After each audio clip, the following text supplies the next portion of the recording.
সূরা ফালাক ও সূরা নাস মাক্কি না মাদানী এই বিষয়ে দুইটি মত রয়েছে।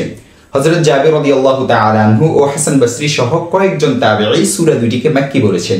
পক্ষান্তরে রাইসুল মুফাসসিরিন আব্দুল্লাহ ইবনে আব্বাস রাদিয়াল্লাহু তাআলা আনহু কতাদা সহ সংখ্যাগরিষ্ঠ মুফাসসিরগণ এই দুইটিকে মাদানী বলেছেন।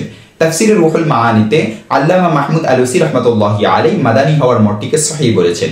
এছাড়া সূরা দুইটি যে হিজরতের পরে নাজিল হয়েছে এ সম্পর্কে একটি বর্ণনা ইবনে হাজার আসকালানী রাহমাতুল্লাহি আলাইহি ফাথুল বারিতে উল্লেখ করেছেন। তা হলো সপ্তম হিজরির মুহররম মাসে খাজরাজের শাখা গোত্র বনু জুরাইকের লাবিদ নামক এক ইয়াহুদী অন্যান্য ইয়াহুদী সর্দারদের নির্দেশে রাসূল করিম সাল্লাল্লাহু আলাইহি ওয়াসাল্লামকে জাদু করে এবং জাদুর উপকরণ সমূহ মদিনায় অবস্থিত জারওয়ান নামক কূপের নিচে পাথর চাপা দিয়ে রাখে। ফলে রাসূল সাল্লাল্লাহু আলাইহি ওয়াসাল্লাম ভীষণ অসুস্থ হয়ে পড়ে। এই প্রেক্ষিতে নাজিল হয় উক্ত দুই সূরা, সূরা ফালাক এবং সূরা নাস।